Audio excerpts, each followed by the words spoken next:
کہ 1977 میں جب ذوالفقار علی بھٹو ان کو بھی سزائے موت انہوں نے دی تھی، تو اس وقت بھی انہوں نے بولا تھا کہ آپ یا تو ملک چھوڑ جائیں تو یا آپ جو ہے نا اپنا کوئی پیغام دے دیں.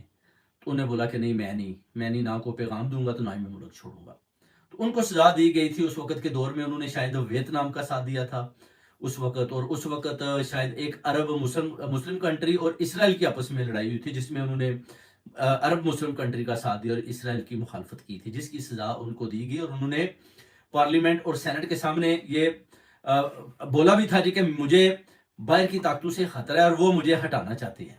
جس کے بعد آپ دیکھ سکتے ہیں کہ ان کو قتل پہلے ہی کر دیا گیا تھا، اور ایسے ہی بس باڈی کو لے جا کر انہوں نے بولا جی اب لٹکا دیں ان کو، اوپر سے آرڈر تھا.